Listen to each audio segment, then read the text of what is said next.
고린도전서 15장 4절에서 8절입니다. 다 같이 일어나셔서 오늘은 부활하신 후 예수님 활동입니다. 부활하신 후 승천하실 때 40일간 예수님의 활동인데 고린도전 15장 4절에서 8절까지고요. 4절 5절 말씀 같이 읽겠습니다. 4절 5절 묻히셨다가 성경 기록대로 셋째 날에 다시 살아나시고 게바에게 보이시고 다음에 12제자에게 보이셨다는 것이라. 그래서 이제 묻히셨다가 다시 살아나시고 살아나신 게 부활이 첫 번째고요. 다음 게바에게 보이시고 12제자에게 보이시고 다음에 500의 형제에게 보이시고 다음에는 야고보에게 보이시고 다음에는 모든 사도들에게 보이시고 다음 마지막에 바울 사도 자신에게 보이셨다 이래 됐죠. 바울 사도에게 보이신 것은 40일에 있었던 일이 아니고 그 이후입니다. 담에색 도상이니까 훨씬 뒤고 바울 사도까지는 이제 오늘 다룬 내용이 아니고요. 부활하신 후 예수님 활동에서 40일간 주님이 40일간 계셨는데 이 땅에 40일간 계셨다는 일을 오늘 정리하겠습니다. 기도하겠습니다. 위대하시고 거룩하신 주님 감사합니다. 이 아침에 주의 말씀을 듣는 모든 분들에게 복을 주시기 간구하고 무엇보다 저희 자신이 심령에 큰 변화를 받게 하시고 주의 말씀에 감격과 은혜가 차고 넘치도록 도우시기 간구합니다. 전능하신 주님께 성령을 통해서 말씀을 들려주실 때 저희 마음이 기쁨으로 믿음으로 말씀과 잘 결합할 수 있도록 도와주시기를 원합니다. 아버지 하나님께서 그냥 저희 귀에만 들리는 말씀이 아니라 이 말씀이 저희 마음의 이 폐부까지 깊이 성으로 단단히 박힌 목과 같이 그렇게 박히도록 도와주시기를 간구합니다. 은혜 베풀어 주십시오. 모든 분들에게 하나님의 말씀의 은혜가 성령의 은혜가 차고 넘치게 해주시고 주의 긍휼이 차고 넘치도록 도와주십시오. 감사드리며 주의 승리합니다. 아멘. 앉으시기 바랍니다. 오늘 이 시간은 부활하신 후 예수님 활동에 대해 간략하게 정리하도록 하겠습니다. 예수님은 성경 기록대로 우리의 죄들로 인해 죽으시고 묻히셨다가 성경 기록대로 according to the scriptures 성경 기록대로 아니면 그건 다 볼 일 없어요. 성경 기록대로 according to the scripture 성경 기록대로 셋째 날에 다시 살아나셨습니다.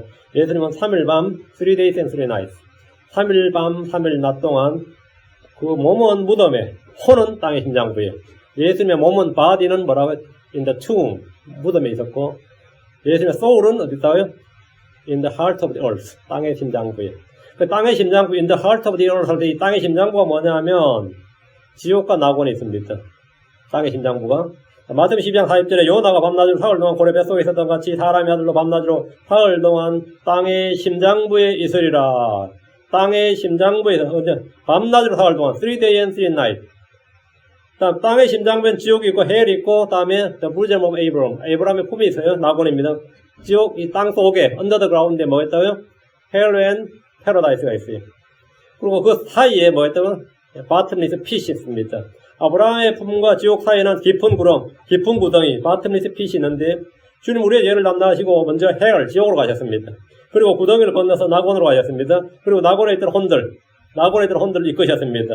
에베소 4장 8절 9절에 그러므로 그분께서 이르시기를 그분께서 높은 곳으로 올라가실 때 포로 잡힌 자들을 포로를 이끄시고 사람들의 선물을 주셨도다 하시느니라. 이제 그분께서 올라가셨는즉 그것은 그분께서 또한 먼저 땅의 더 낮은 부분들로 땅의 더 낮은 부분 the lower part of the earth 땅의 더 낮은 부분으로 내려가신 것이 아니면 무엇이냐.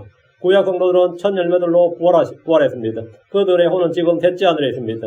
in the third place, third heaven에 있습니다. 오늘 이 시간은 부활의 순간부터 승천까지의 주요 사건들을 순서대로 간략하게 다루도록 하겠습니다. 이제 설교도 몇 가지 종류가 있습니다.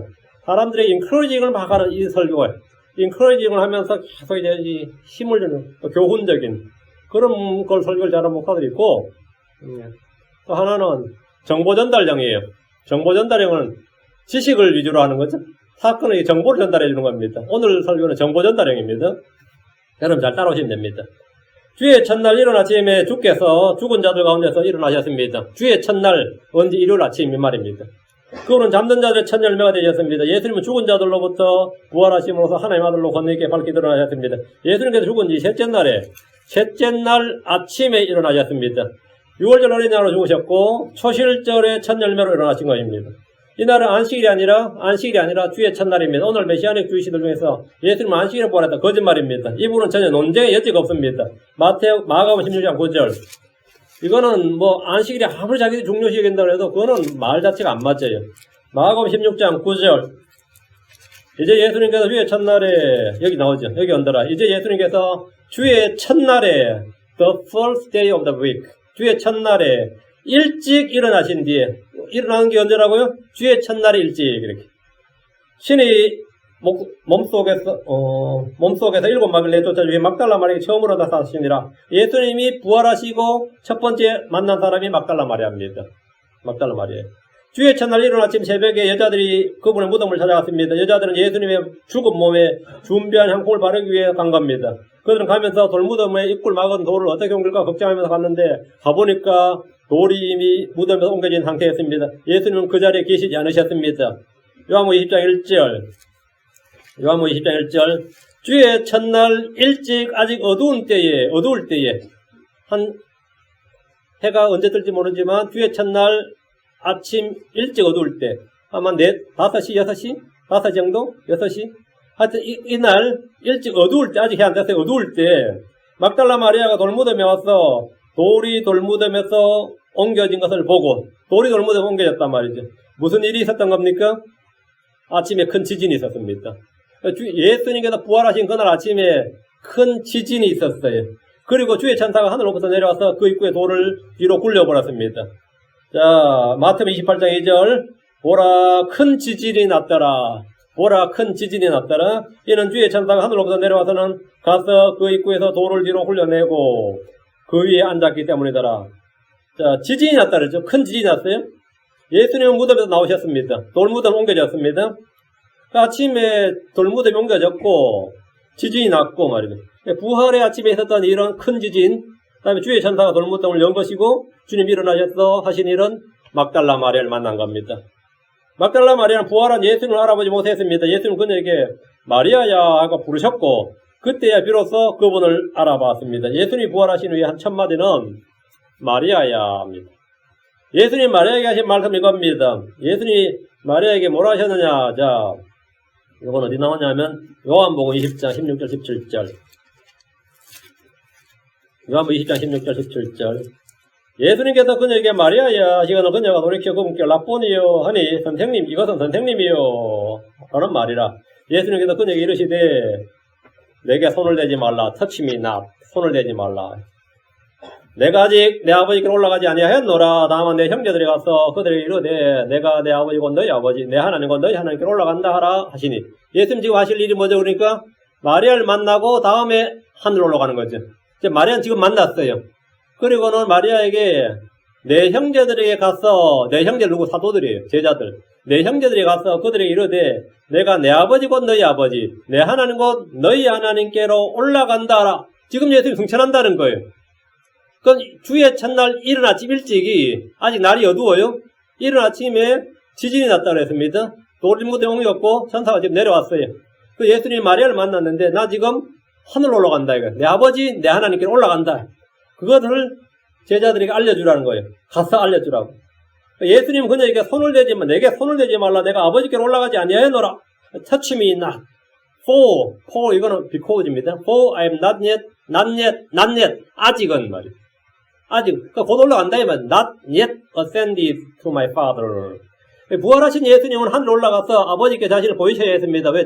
부활의 첫 열매다. 죽은 자들의, 잠든 자들의 첫 열매입니다. 예수님은 막달라 마리아에게 자신의 부활을 제자들에게 전하도록 했습니다. 그녀를 부활의 증인으로 삼으신 겁니다. 여기서 아주 중요한 말씀이 있습니다. 다만 내 형제들에게 가서, 그들에게 이르되, 내 형제들에게 가서, my brother. 내 형제들. 부활하신 예수님은 제자들을 내 종들, 내 친구들, 내 제자들 하지 않으시고 내 형제들 이렇게 부르셨습니다. 내 형제들 이렇게. 예수님께서 그 내 종들에 가서, 내 제자들에 가서, 내 친구들에 가서 아니고 내 형제들에 가서 부활하신 주님께서 신자들을 내 형제들이라 부르시는데 형제로 부르시고 형제로 대하셨다는 겁니다. 이는 두 가지 이유 때문입니다. 왜 그런 것 같아요? 왜 예수님께서 내 형제들이라고 했느냐? 첫째, 하나님께서 그분을 많은 형제들 가운데서 처음 난 자가 되게 하셨기 때문입니다. 예수님이 바로 많은 형제들 가운데서 처음 난 자가 되셨단 말이죠. 로마서 8장 29절에 그분께서는 자신이 미리 아신 자들 또한 예정하사 자신의 아들의 형상과 같은 모습이 되게 하셨나니 이것은 그분이 많은 형제들 가운데서 처음 난 자가 되게 하려 하심이니라. 예수님께서 많은 형제들 가운데 처음 난 자가 되셨기 때문에 내 형제들이 와서 이렇게 한 겁니다. 둘째는 우리가 모두 하나에게서 났기 때문입니다. 히브리서 2장 11절에 거룩히 구별하는 분과 구별하시는 분과 거룩히 구별된 자들이 다 하나에게서 났으니 하나는 예수 그리스도와 우리가 하나에서 성령에서 하나에서 났으니 이러한 까닭에 그분께서 그들을 형제라 부르기를 부끄러워하지 아니하시고 예수님은 당장 제자들에게 제일 먼저 쓴 표현이 뭐죠? 내 제자 아니고 내 종 아닙니다. 내 친구 아니고 내 형제들 이렇게 형제라 부르기를 부끄러워하지 아니하시고 했습니다. 이것이 부활의 아침에 예수님과 대한 첫 번째 말씀, 그 첫 번째 만남, 첫 번째 일이었습니다. 예수님이 하신 두 번째 일은 천사들에게 부활의 증언을 듣고 돌아가는 여인들에게 자신을 보이신 겁니다. 첫 번째는 마리아 한 명, 막달라 마리아 한 명에게 자신을 보이고 말씀하셨는데 이번에 여인들, 여러 여자들에게 보였습니다. 마태복음 28장 7절 8절. 마태복음 28장 7절 8절. 또 속히 가서 그분의 제자들에게 그분께서 죽은 자들로부터 일어나셨다고 말하라. 부활을 증언하라 이 말이에요. 또 속히 가서 그분의 제자들에게, 천사는 뭐라 그랬어요? 그분의 형제들에게 이렇게 말하지 않습니다. 천사는 그분의 제자들에게 가서 이랬어요. 가서 그분의 제자들에게 말하라고. 보라, 그분께서 너희보다 먼저 갈릴리로 가시나니 너희가 거기서 그분을 보리라. 보라, 내가 너희에게 말하였느니라 하거늘 그들이 두려움과 큰 기쁨을 가지고 서둘러 돌무덤을 떠나 그분의 제자들에게 말을 전해들고 달려갔더라. 천사들의 말을 가지고 달려간 거예요. 천사들은 여인들의 사도들을 그분의 제자들이라고 불렀습니다. 그리고 부활의 소식을 그들에게 전해주도록 했습니다. 여인들은 천사가 증언한 부활의 소식을 듣고 두려움과 큰 기쁨으로 돌무덤을 떠나서 그분의 제자들에게 달려갔습니다. 여인들이 갈 때, 여인들이 이렇게 막 제자리에 가는 도중에 예수님께서 그들을 만나셨습니다. 가는 중에 만나주셨어요. 9절 10절, 28장 9절 10절. 그들이 그분의 제자들에게 말하러 갈 때에 보라, 예수님께서 그들을 만나 이르시되 다 잘 있느냐? 예수님 말 이게 all hail 이거예요. 모두 안녕 이겁니다. hail 이게 이제 고어로는 이제 안녕이 다 잘 있느냐 하시거늘 모두 안녕 하시거늘 그들이 나와 그분의 발을 붙잡고 그분께 경배하니 여기 언더라인 그분의 발을 붙잡고 그분께 경배하니 방금 막달라 마리아에게 뭐라 그랬어요? touch me not. 나를 잡지 말라 그랬어요. 왜? 내가 아직 아버지가 안 올라갔다 했잖아요. 근데 여자들 지금 뭐라는 거예요? 발을 붙잡았죠. 그분의 발을 붙잡고 그분께 경배하니 예수님께서 그들에게 이르시되 두려워하지 말라. 가서 내 형제들에게 갈릴리로 가라고 말하라. 거기서 그들이 나를 보리라 하니라. 여기서 예수님은 천사들은 그분의 제자들 그랬는데 예수님 뭐라 그래요? 가서 내 형제들에게 갈릴리로 가라고 말하라. 거기서 그들이 나를 보리라 하시니라. 예수님은 제자들에게 가는 여자들에게 잘 있느냐? all hail. 어두울 때 이런 말 들으면 얼마나 놀라겠어요. 막 기쁨으로 달려가는데 갑자기 누가 탁 나타나서 잘 있느냐 하면은 누구세요, 정말. 얼마나 놀라겠어요. 아침 인사는 어째 딱 맞는 말입니다. 그러자 여자들이 그분의 발을 붙잡고 그분께 경배했습니다. 천사들의 말을 듣고도 이미 그분의 부활을 믿었지만 직접 부활하신 주를 이제 듣고 보게 된 겁니다. 자기 귀로 듣고 자기 눈으로 보게 된 거예요. 그리고 이제 손으로 만졌어요. 터치죠. 붙들었단 말이죠. 할 거 다 했네요. 그죠? 예수님 제자들에게 두려워하지 말라. 가서 내 형제들에게 갈릴리로 가라고 말하라. 거기서 그들이 나를 보리라. 이렇게 말씀하셨습니다. 여기서 예수님은 또 한 번 내 형제들에게 이렇게 말씀하십니다. 우린 예수님의 친구요, 형제요, 지체들입니다. 주목할 것은 좀 전에 마리아에게 나타났을 때 나를 만지지 말라 이렇게 하셨는데 이번에 제자들이 그분의 발을 붙잡았어요. 근데 주님께서 만지지 말라 하지 않으셨어요. 왜? 이미 무슨 뜻이에요 그러면? 그 잠깐 사이에 하늘에 갔다 오신 거예요. 아버지 갔다 오신 거예요. 예수님이 부활의 아침에 일어나셔서 하신 일, 막달라 마리아 만났고, 그분께 말씀 전하고, 하늘에 올라가셨다가, 내려오시는 길에 여자들 만나서, 모두 안녕 한 거예요. 잘 있느냐 한 거예요. 이번에 맞지 않으셨다면, 그 사이에 하늘에 계신 아버지께 다녀오신 겁니다. 그 사이에, 그 짧은 시간에. 주님은 하늘로 오고 가는데, 몇 시간이 걸리고 며칠이 걸리고 몇 년이 걸리는 게 아닙니다. 그분은 부활하신 그날 아침 마리아를 만나신 후에 금방 셋째 하늘로 다녀오셨습니다. 셋째 하늘을 다녀오셨습니다. 주님이 하신 일을 잘 듣고 성경을 확인하면서 정리해 주시기 바랍니다. 부활하신 주의 첫날 아침에, 그 일요일 아침에 말이죠.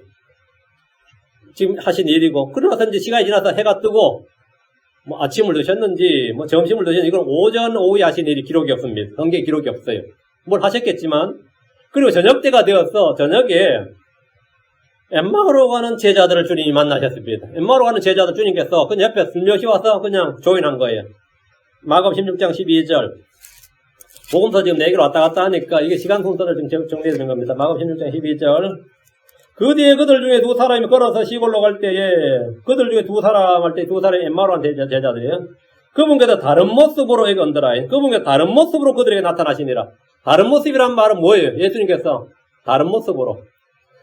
공생애 때 모습이 아니라 부활하신 모습은 전혀 다른 모습이었습니다. 공생애 때 모습은 그 전형적 유대인의 모습이죠. 그리고 볼품도 없고 뭐 흠모할 만한 아름다움도 없는 그런 그냥 평범한 유대인의 모습이 오히려 못난 사람이었어요. 그래서 전혀 다른 모습으로 그들이 나타나셨단 말이에요. 그럼 제자들이 알아볼 수 있어요? 없어요? 없죠. 엠마오로 가던 제자들은 예수님께서 함께 동행하시며 대화를 나누었지만 그분을 전혀 알아보지 못했는데 이는 그분께서 다른 모습으로 그들에게 나타나셨기 때문입니다. 다른 모습이란 부활하신 주님의 모습이 공생애 때 육신을 입으신 그분의 모습과 전혀 다른 모습이란 말입니다. 누가복음에는 그들은 눈이 가려져서 그분을 알지 못하더라 이렇게 돼 있어요. 그들은 눈이 가려져서 그분을 알지 못하더라 이렇게 기록하고 있는데 주님 그들에게 성경을 열어서 말씀으로 부활의 주를 증언하셨습니다. 누가복음 24장 21절에 모세와 모든 대언자들을 그래서 시작하여 모든 성경 기록대로서 자기에 관한 것들을 그들에게 풀어 설명해 주시니라. 그러니까 예수님께서 가면서 뭐라고요? 구약 성경을 쫙 풀어서 설명해 주셨다는 거예요. 이때 이들의 마음속이 뜨거워졌습니다. 말씀 듣고 보니까 감동도 오고 이게 뭐 깨달음도 오고 뭐 이런 거 있는 거죠. 예수님께서 말씀하시고 성경 기록들을 열어주셨기 때문입니다. 주님은 이들의 눈을 열어주신 후에 그들이 알아보자 그들의 시야에서 사라졌습니다. 그 왔다 그냥 싹 사라져버렸어요. 주님은 이들의 눈을 열어주신 후에 그들이 알아보자 시야에 사라졌단 말이에요. 그냥 사라져버렸어요. 이들은 가던 길을 돌이켜서 예루살렘으로 와서 제자들에게 자신들이 본 예수님과 그분의 부활을 증언했습니다. 이것도 그날 저녁에 부활하신 주의 첫날 저녁에 있었던 일이에요. 근데 주님께서 자신들의 보인 것을 증언하기 전에 와보니까 그 남자 제자들 중에서는 엠마오로 가는 제자들이 제일 먼저 예수를 만난 줄 알았는데 먼저 만난 사람이 한 명 있었다는 거죠. 엠마오로 가던 제자들이 돌아와서 사도들에게 우리가 지금 가던 길에 예수를 만나고 예수님께 이런 일을 하셨고 말씀하셨고 쭉 하려고 증언하려고 보니까 누가복음 24장 34절에 게바에게 자신을 보이셨다는 거예요. 주님께서 자신들에게 보인 것을 증언하기 전에 주님께서 시몬 베드로에게 자신을 보이셨어요.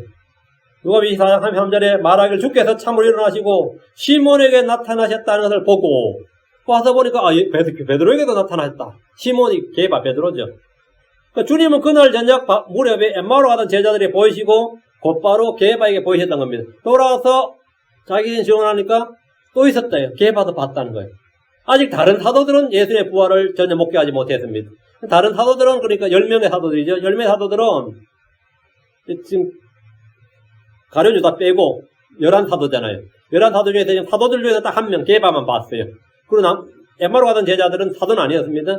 그 나머지 10명은 아직 부활을 직접 목격을 못하고 목격한 사람들이 계속 나타났어. 아침부터 여자들이 막 말하고 막달라 마리아부터 여자들이 말하고 지금 엠마오로 간 제자들이 말하고 게바도 나타났다. 게바도 지금 봤다 그러고 이렇게 계속 말을 듣긴 하지만 직접 그분을 보지 못한 상태입니다. 오늘 하루가 아주 희한한 날이단 말이죠.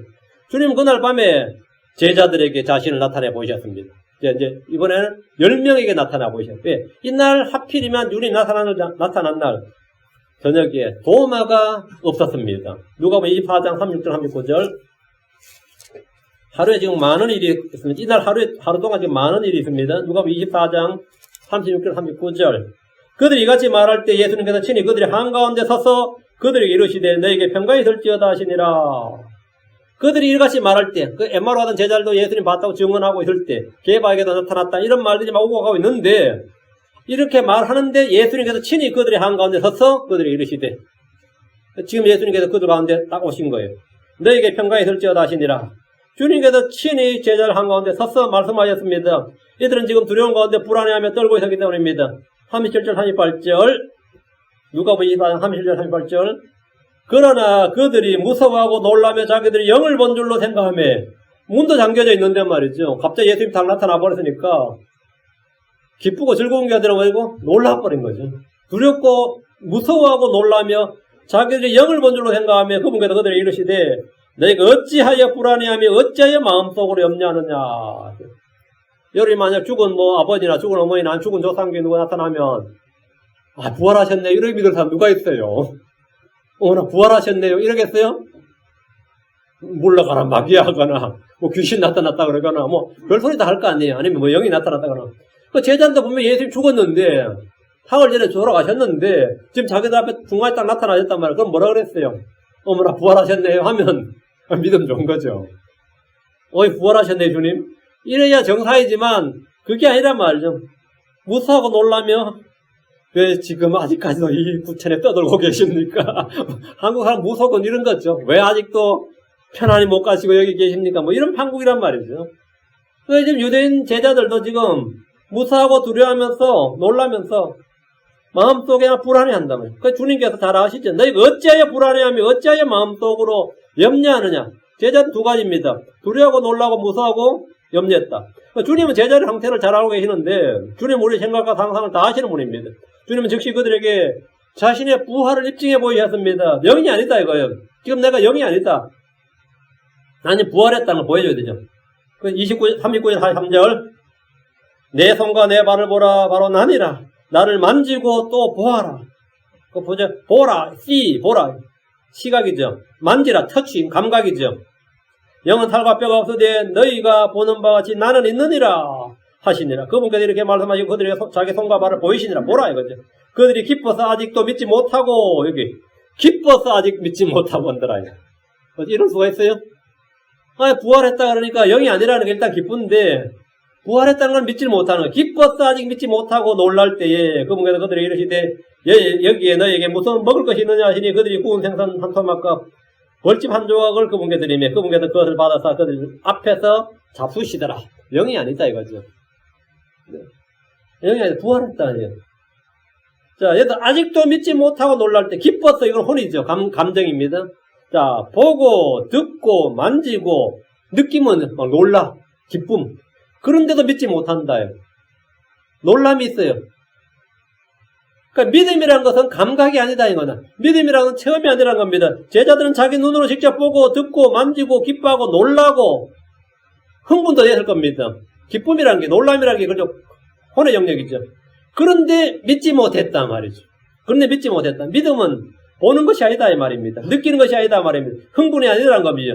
기쁨이 놀람이 믿는 게 아닙니다. 보는 것이 믿는 것이 아니다. 가장 잘 보여주는 예입니다. 제자들이 이미 여러 증인들을 통해 들었고 지금은 자신들의 눈으로 보았고 듣고 만지고 놀라고 기뻐하면서도 믿지 못했다요. 그럼 어떻게 믿음을 가진 겁니까? 내가 그걸 보고 너무 기뻤어요. 그게 믿음이 아니다 이 말입니다. 너무 놀랐어요. 그건 믿음 아니라고요. 놀란 게 믿음 아니라고. 우리 가끔 구원관을 시켜보면 어떤 사람은 그날 말씀 듣고 뭐 너무 놀랐다 뭐 하다 그러잖아요. 막 그러는데 그게 구원 아니라고. 믿음은 그거 아니라고. 믿음이 뭔데? 말씀을 듣는 믿음은 말씀을 통하는 겁니다. 믿음은 말씀을 통해서. 성경 기록들을 말씀하시고 그것을 깨닫게 해주신 겁니다. 그러니까 주님께서 보여주고 만지게 해주고 뭐 다 해줘도 그건 안 돼. 언제 믿느냐? 누가복음 24장 45절. 그때 그들의 지각을 여사 그들이 성경 기록들을 깨닫게 하시며 성경 기록들을 깨닫게 하시며 제자들은 부활하신 주님을 보았습니다. 그분께 직접 들었습니다. 손으로 만졌습니다. 혼에 기쁨이 있었고 놀람이 있었습니다. 그 감정도 있었습니다. 그러나 믿지 못했습니다. 믿음은 감각과 체험을 통해 오는 것이 아니라 말씀을 통해 오는 겁니다. 그들은 예수님이 성경 기록들을 말씀해 주시고 깨닫게 해주실 때 비로소 믿음을 가질 수 있었습니다. 비로소 믿을 수 있었습니다. 우리 이 점을 결코 간과해서는 안 됩니다. 지금까지 이들은 부활한 주의 첫날 아침부터 저녁까지 있었던 이 일들이 바로 하루의 일입니다. 부활하신 그날 하루의 일이에요. 이날 주님은 제자들에게 매우 중요한 말씀하셨습니다. 요한복음 20장 21절 23절. 이에 예수님께서 다시 그들에게 이르시되 너에게 평강이 설지어다. 내 아버지께서 나를 보내신 같이 나도 너희를 보내노라 하시니라. 그분께서 이것을 말씀하시고 그들 위에 숨을 내쉬며 그들에게 이르시되 너희는 성령을 받으라. 너희가 누구의 죄들인지 사면하면 그것들이 사면될 것이요 누구의 죄들인지 그대로 두면 그것들이 그대로 쓰리라 하시니라. 부활을 복귀한 제자들은 그리스도의 증이 된 겁니다. 주님은 그들 위해 숨을 내쉬며 너희는 성령을 받으라 하시면서 구약의 대언자들이 주신 것처럼 그날 제자들의 성령을 주셨습니다. 그러나서 이제 그 다음날 예수님이 뭐 왔는지는 안 나와요. 그 다음날 뭐 했는지도 안 나오고 또 안 나와. 그 월요일, 화요일, 수요일, 목요일, 금요일, 토요일 계속 안 나와. 8회가 지납니다. 40일 중에서 이제 8회가 지나서 주님이 하신 일이 기록되어 있습니다. 8회 후에 주님은 11 제자에게 제 자신을 보이셨습니다. 일주일 전에는 제자들 전에 한 명 도마가 없었습니다. 그 이제 8회 전이죠. 다음에는 여덟에 지났어. 이제 주님께서 다시 제자리에 나타난 두 번째 주 요한복음 20장 26절. 요한복음 20장 26절. 여덟해가 지나서 그분의 제자들이 다시 안에 있을 때에 도마도 그들과 함께 있더라. 도마도 그들과 함께 있더라. 그때 문들이 닫혔는데 예수님께서 오셔서 한가운데 서서 이르시되 내게 평강이 될지어다 하시고, 주님께서 노크도 안 하시고, 그죠? 문을 열어달라고 하지도 않으시고 그냥 쑥 들어오셨어요. 그리고 그들 한가운데 서셔서 내게 평강이 될지어다 하신 겁니다. 부활하신 날 저녁에 제자들의 모임에는 도마가 없었습니다. 10명의 제자에게 보이신 거죠. 그때 10명의 제자들의 자신을 보이셨는데 이번에는 도마를 포함해서 11명의 제자들의 자신을 보이신 겁니다. 도마는 예수를 홀로 보지 못한 유일한 사도였어요. 예수를 보지 못한 제자. 11사도 중에서 최초로 주님을 본 사람이 게바고, 주님께서 게바에 나타나셨고, 마지막으로 본 사람이 도마입니다. 그런 모든 제자들이 함께 주를 보았다는 증언에도 불구하고 자신이 직접 보지 않았기 때문에 나는 내가 보지 않는 건 믿지 않는다. 이게 도마예요. 나는 내가 보지 않는 건 믿지 않는다. 남이 말해준 건 믿지 않는다. 뭐 물론 자존심도 있고, 왜 나한테만 나타난 거야. 뭐 이런 것도 있었겠지만 하여튼 도마의 기본 성향은 뭐냐면 내가 직접 확인한 거, 내가 직접 경험한 경험주의자예요. 내가 직접 보고 확인하고 경험한 것 외에 난 믿지 않는다 이거예요. 그럼 모든 제자들이 함께 주를 보았다는 증언에도 불구하고 너는 그건 없어 못 봤지만 다 봤다니까 이래도 자신이 직접 보지 않고 믿지 않겠다고 공언을 했습니다. 작정을 했어요. 그러다 주님께서 도마에게 딱 말씀하셨습니다. 처음 바로 도마에게 말씀하신 요한복음 20장 21절 28절. 그 뒤에 도마에게 이르시되 내 손가락을 이리 내밀고 내 두 손을 보며 또 내 손을 이리 내밀어 내 옆구리에 넣으라. 만져보라 이 말이죠. 그리고 믿음 없는 자가 되지 말고는 믿는 자가 되라 하시니 도마가 그분께 응답하여 이르되 나의 주시오 나의 하나님이십니다. 그래서 도마가 한 말을 주님이 지금 그대로 하시는 거예요. 그러니까 도마는 이분이 누구란 거죠? 바로 체험한 거죠. My Lord, my God. 주님은 도마에게 자신을 보이실 뿐 아니라 직접 부활한 몸을 만져보도록 하셨습니다. 도마가 한 말을 다 알고 계셨던 겁니다. 도마의 마음 상태, 도마의 작심한 걸 다 알고 계셨어요. 나는 절대로 믿지 않겠다. 이런 걸 주님께서 믿게 하신 겁니다. 도마는 주의 말씀에 나의 주시며 나의 하나님이시니다 라고 했습니다. 도마는 믿는 자가 되었습니다. 그리고 나서 또 하루 이틀 3일 4일 주님이 하신 이 기록이 없습니다. 다시 한 주가 지났어요. 또 일주일이 지나요. 이번엔 예루살렘이 아니라 디베랴 바다에서 자신을 보였습니다. 지금까지는 예루살렘입니다. 무대 화옮겨집니다. 갈릴리로 가요. 예루살렘에서 갈릴리까지는 꽤 거리가 멉니다.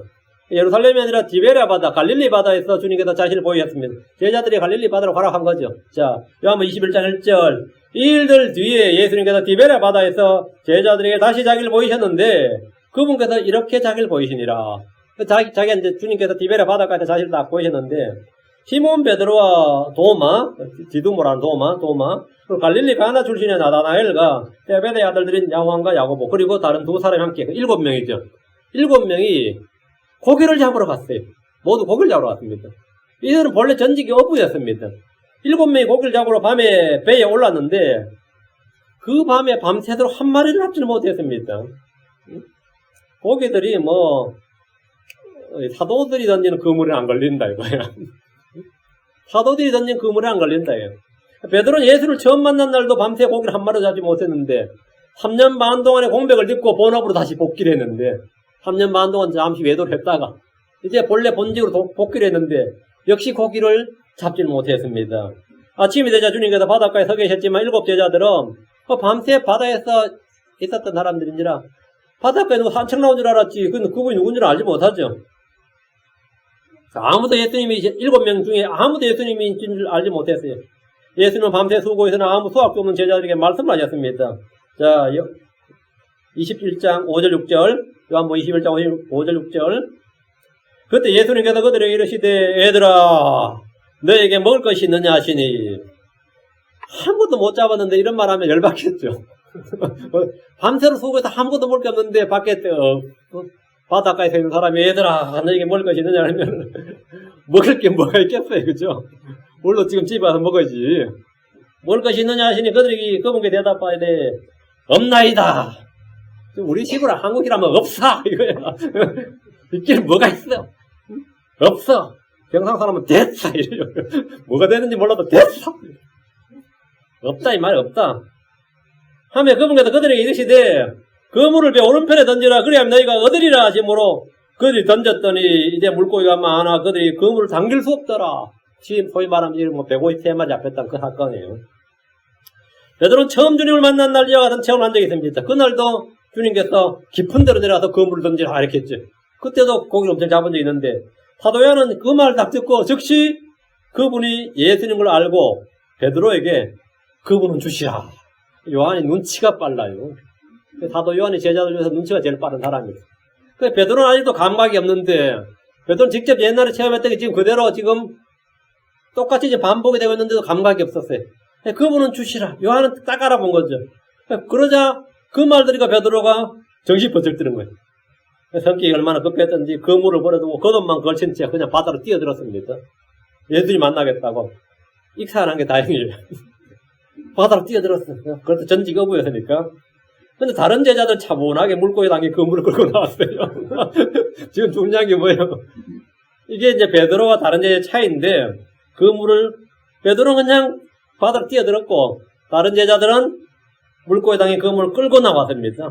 주님 만날 때 만날더라도 고기는 다 갖고 와야죠. 주님은 디베랴 바닷가에서 빵을 가져다가 그들에 주시고 물고기도 주셨는데 이날 아침에 주님은 제자들 7명 제자들을 서빙을 담당하셨습니다.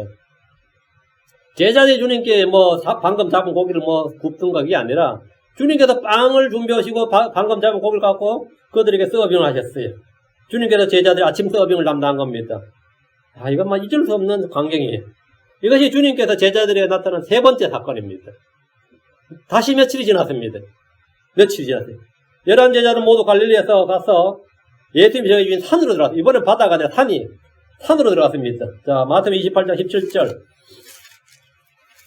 마태복음 28장 17절.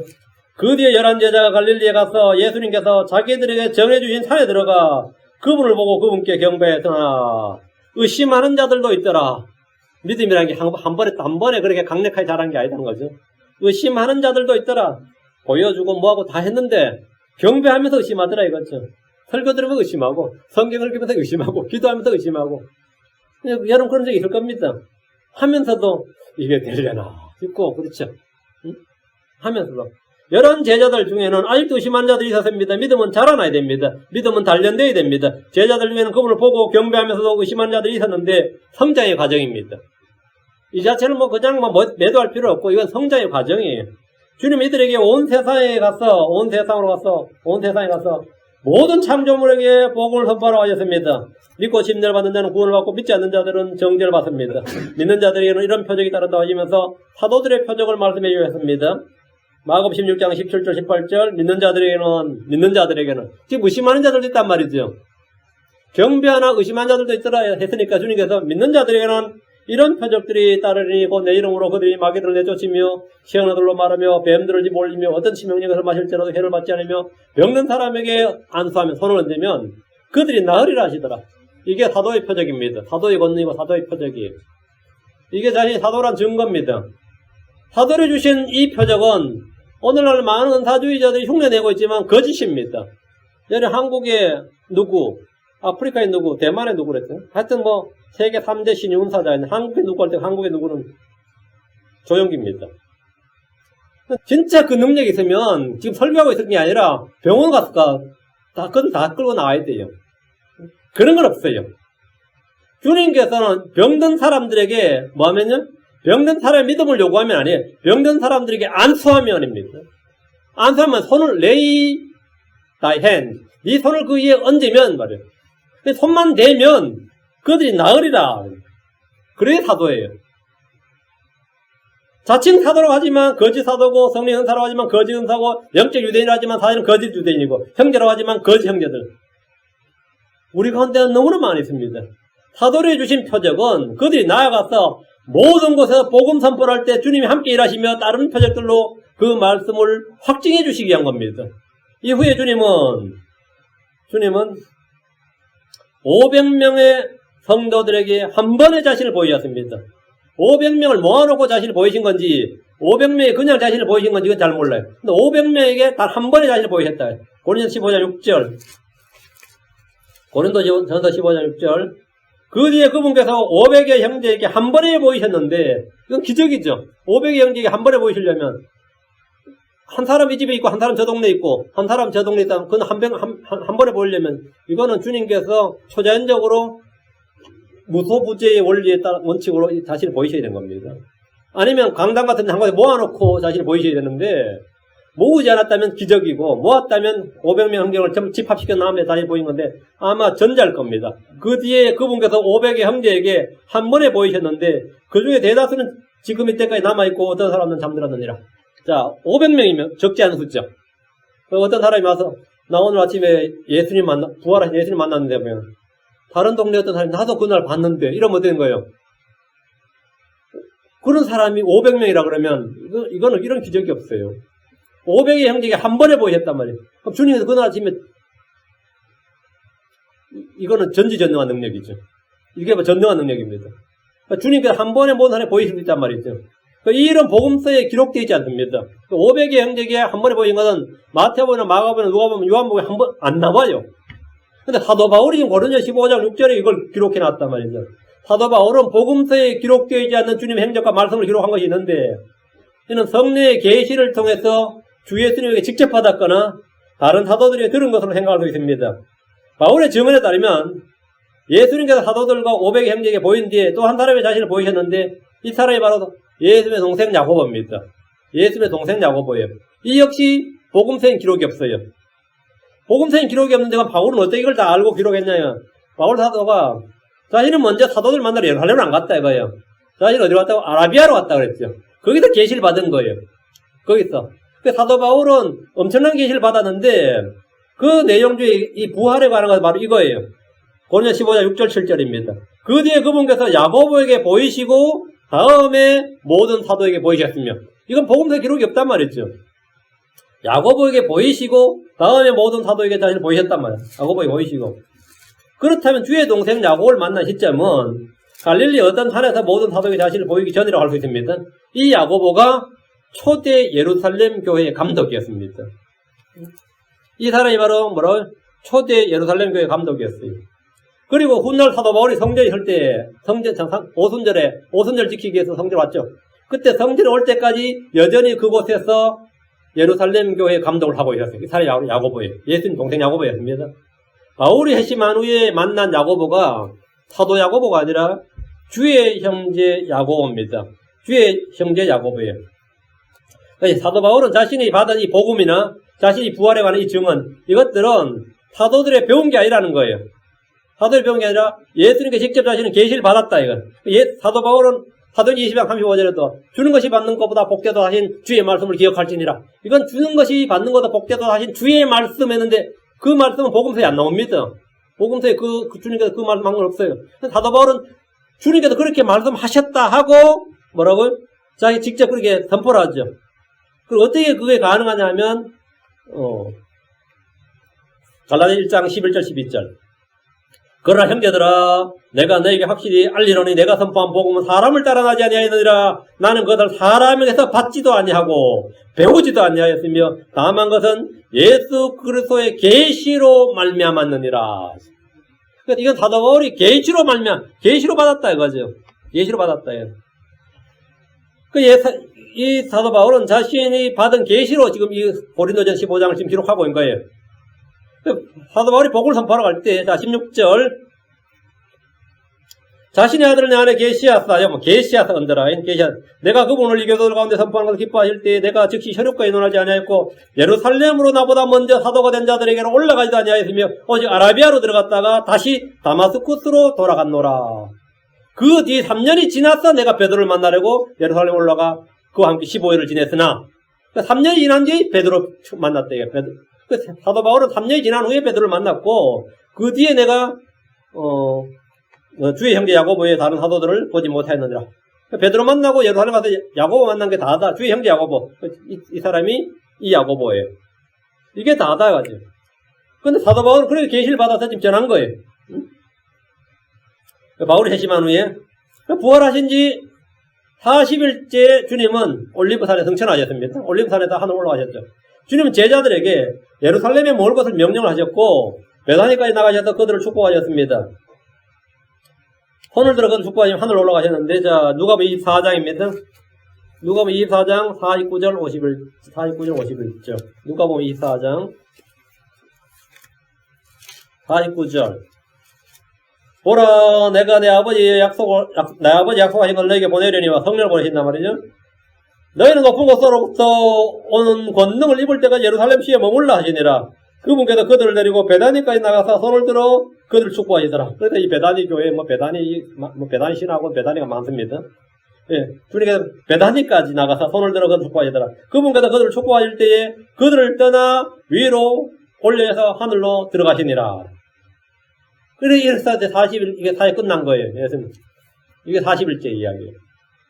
주님은 공생을 시작하시면서 광야에서 40일 동안 금식하셨고, 부활하신 후에 40일 동안 이 땅에 계셨습니다. 40일, 40일이죠. 자, 3년 반 공생 시작할 때 40일, 그리고 부활하신 후 40일 땅에 계셨습니다. 처음에는 40일 동안 금식하시고 광야에서 마귀의 시험을 받으셨습니다. 주님 부활하신 후에 40일 동안은 자신의 살아계심을 절대무한 확실한 증거들로 보여주시고 한해 왕국에 가는 것들을 말씀해 주셨습니다. 사도행전 1장 3절. 그분께서 순환을 받으신 뒤에 또한 자신이 살아계심을 절대 확실한 많은 증거들로 그들에게 보여주시고 40일 동안 그들에게 보이시며 한해 왕국에 관한 것들을 말씀하시고, 주님께서 40일 동안 뭐 하셨다고요? 보여주시고 확실한 많은 증거, infallible evidence, infallible, 무한, 절대무한 증거들로 보여주시고 40 days, 40일 동안 그들에게 보이셨단 말이에요. 하나님 왕국에 관한 것들을 말씀하셨다. 이 땅에 부활하신 예수님이 이 땅에서 40일 동안 행한 일들에 관한 성경 기록입니다. 성경 기록이에요. 이후로 주님은 성령을 통해 제자들과 함께 일하시고 지금도 여전히 우리 안에서 일하고 계십니다. 부활하신 후에 주님은 자기를 못 박아 유대의 제사장들이나 장로들이나 헤롯이나 빌라도에게 복사로 가지 않으셨습니다. 자신을 십자가에 못 박아서 하고 외친 유대인들에게 자신을 드러내 보이면서 위협하지도 않으셨습니다. 나 다시 I'm back 그러지 않았다 이거죠. 응? 주님께서 뭐 얼마든지 하려면 하실 수 있죠. 니들이 그렇게 못 박으라 나였지. 나 지금 살아났다 이거예요. 자기를 십자가에 못 박으라고 외친 유대인들이 자신을 드러내 보이시며 위협하지 않으셨습니다. 주님이 부활하신 후에 만난 첫 번째 사람은 자신을 찾아온 사람입니다. 자신을 찾아온 사람이에요. 막달라 마리아가 첫 번째고 다음은 함께 온 다른 여자들이었습니다. 제자들을 먼저 만난 것도 아니고 모친 마리아를 먼저 찾아간 것도 아니고 요셉에게 당한 것도 아닙니다. 나사로의 누이 마리아도 아니었고 주의 육신의 형제들도 아니었습니다. 다음 8장 17절에 나를 사랑하는 자들을 내가 사랑하나니 일찍 나를 찾는 자들이 나를 만나리라. 이 문자 그대로 일찍 나를 찾는 자들이 나를 만나리라. 막달라 마리아가 제일 먼저 찾았어요. 만났습니다. 여자들이 찾아서 만났습니다. 예레미 29장 3절에 또 너희가 너희 마음을 다하여 나를 찾으면 나를 찾고 나를 만나리라. 또 너희가 마음을 다하여 나를 찾으면 나를 찾고 나를 만나리라. 이건 틀림없는 말입니다. 여러분이 주를 더 알고 싶다 그러면 알게 됩니다. 내가 성경을 더 알고 싶다 그러면 알게 돼요. 주를 찾고 진리를 찾으면 주님은 만나주시고 그것을 주십니다. 그들은 비록 죽으신 예수님, 무덤에 누워 계신 예수님을 찾았지만 주를 찾았기에 주를 만났습니다. 누구든지 일찍 주를 찾고 마음을 다해 주를 찾으면 주께서 그를 만나십니다. 주님은 만나는 각 사람에게 말씀을 주셨습니다. 부활의 증언을 들었지만 믿지 않는 엠마오로 가던 제자들을 만나셨고 자신을 3번이나 부인한 베드로를 만나셨습니다. 주님은 자기를 버리고 떠난 제자들을 직접 찾아오셔서 만나셨습니다. 그 전에 이미 내 형제들하고 부르셨습니다. 그들은 주님을 알지 못했지만 주님은 그들 곁에 계셨습니다. 부활하신 주님은 직접 자신의 부활을 듣고 보고 만지고 느끼도록 하셨습니다. 이것은 그들이 부활의 증인이 되어야 하기 때문입니다. 우리는 보지도 못하고 듣지도 못하고 만지도 못했고 느끼도 못했습니다. 우리는 보지 않고 믿습니다. 우리는 그분을 보지 않고 살아간 자들입니다. 요한복음 20장 29절에 예수님께서 그에게 이르시되 도마야 너는 나를 보았으므로 믿었으나 보지 않고도 믿은 자들은 복이 있도다 하시니라. 보지 않고도 믿은 자들은 복이 있도다. 믿음이라는 것은 보고서 온 것이 아니었습니다. 제자들 12사도 11제자들이 직접 자신을 체험했어요. 그들은 직접 보고 만지고 듣고 주님께 음성을 직접 듣고 놀라기도 하고 기쁘기도 하면서도 뭐라고요? 믿지 못했다잖아요. 그 믿음 그걸 온 게 아니기 때문에 사실은 우리한테 그것을 주님께서 제일해 주실 필요가 없습니다. 여러분 꿈속에 예수님이 나타났던지 오늘 우리 예배를 드려도 예수님이 갑자기 여기 문에 갑자기 나타나면 전부 다 뭐라 했어요? 예배 분위기 망치는 거죠. 어디서 갑자기 나타나가지고 말이지. 응? 앞으로 예수님 다시 그러지 마세요. 그랬지. 그건 믿음이 아니다. 믿음은, 그렇게 믿음이 안 생겨. 그렇게 믿음 생기면 예수님은 하늘에 구름 대신에 맨날 나타나시죠. 맨날 나타나시지. 예수님이 하늘에 쫙 나타나셨다고 생각해보세요. 요즘 별일이 다 있네, 그러죠. 그리고 자주 그러면 말이죠. 흔히 있는 일이야, 그래요. 그건 자연현상이야, 그럽니다. 그렇다고 믿음이 생기지 않는다, 이 말입니다. 여러분 꿈속에도 살아생경이든 그냥이든 간에 어떻게 해도 여러분이 소름이 끼치도록 전율이 일어나도록 뭐가 생겼다 하더라도 그것은 믿음이 아닙니다. 그건 믿음이 아니에요. 여러분이 놀라 자빠졌다 하더라도 대굴대 굴렀다 하더라도 그건 믿음이 아니다 말이죠. 우리는 믿음은 말씀으로 오기 때문에 하나의 말씀으로 온 겁니다. 믿음은 들으면 하나의 말씀으로 온 겁니다. 말씀을 들음으로 오는 겁니다. 우리는 보지 않고 믿는 자들인데 우리는 그분을 보지 않았으나 보지 못했으나 그분을 사랑합니다. 베드로 1장 8절에 너희가 그분을 보지 못하였으나 맞는 말이지. 너희가 그분을 보지 못하였으나 사랑하는도다. 지금도 너희가 그분을 보지 못하나 믿으며 지금도 너희가 그분을 보지 못하나 믿으며 이게 신자입니다. 이로 말할 수 없고 영광이 가득한 기쁨으로 기뻐하나니 보지 않고 믿는 것은 믿음이 보는 것으로 오지 않고 하나님의 말씀으로 오는 것이기 때문입니다. 주님 부활을 확증하시면서 모두가 믿는 자가 되기를 원하셨습니다. 부활하신 주님은 제자들에게 주의 말씀을 가르치셨습니다. 성경 기록들을 열어주시고 깨닫게 하셨습니다. 말씀이 없는 체험은 평생 잊혀지지 않는 놀라운 경험일 수도 있지만 구원하는 믿음이나 살아있는 믿음이 아닙니다. 예수님은 제자들에게 말씀을 가르치셨고 하나님의 왕국을 말씀하셨습니다. 공생의 3년 반 동안 그들은 주님과 함께하며 많은 말씀 듣고 배웠지만 부활 후에 모두 다시 배워야 했습니다.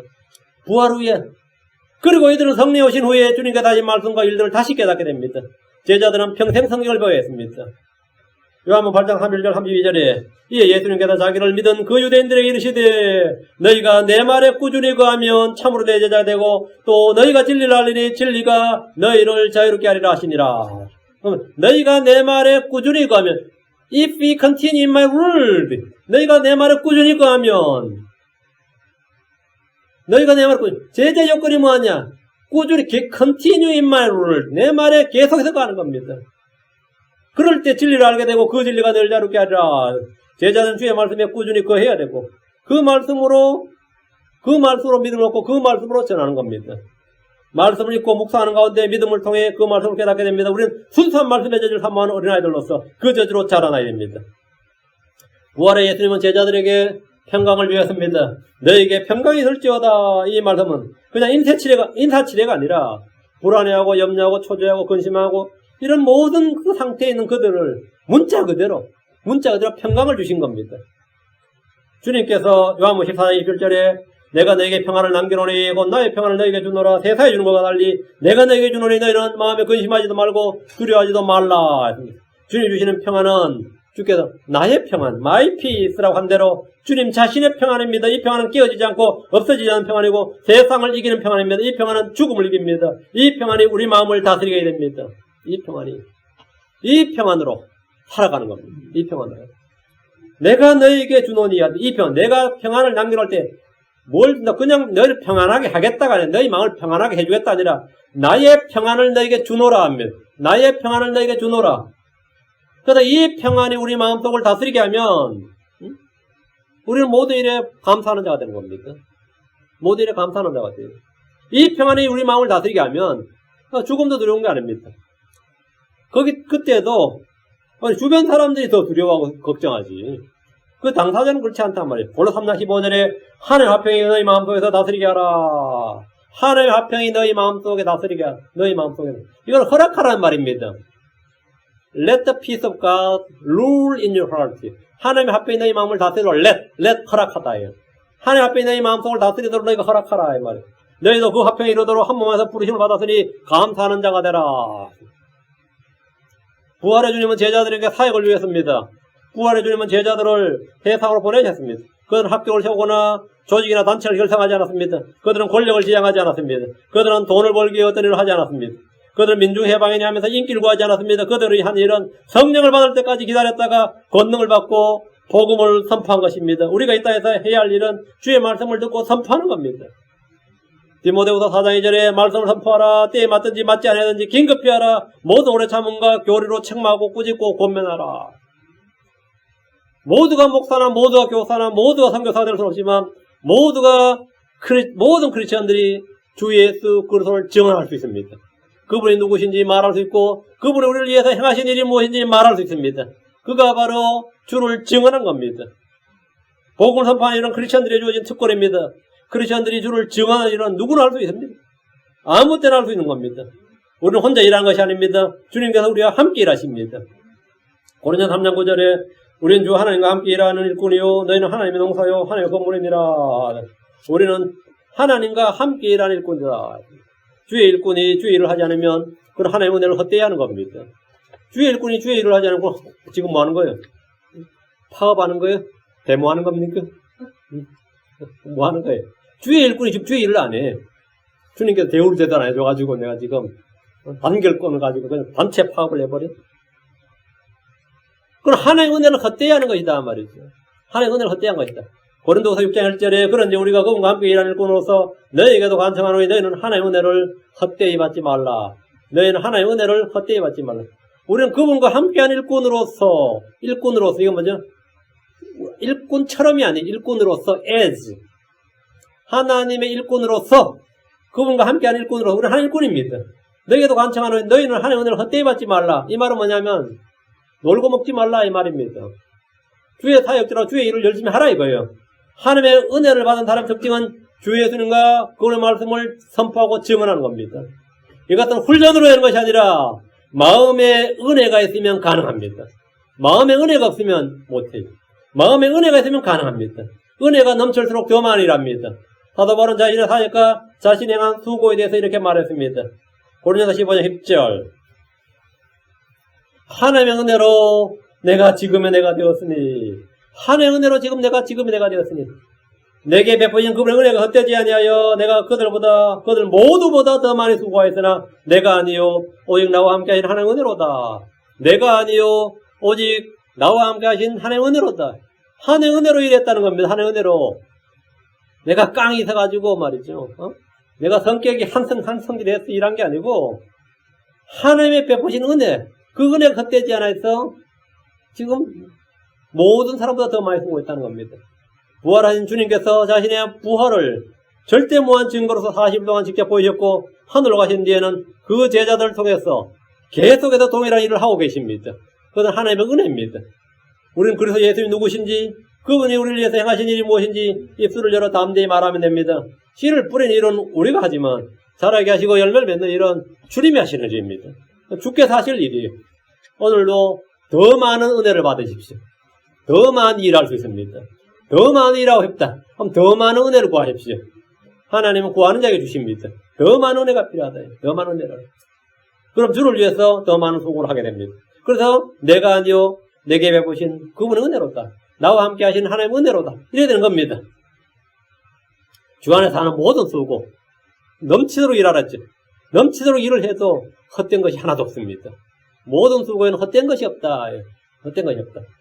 주님께서 부활 후에 우리 이 40일 동안 보인 행적으로 간단히 정리했는데 다음 시간에는 그러면 죽으신가 사흘간 그걸 할 거예요.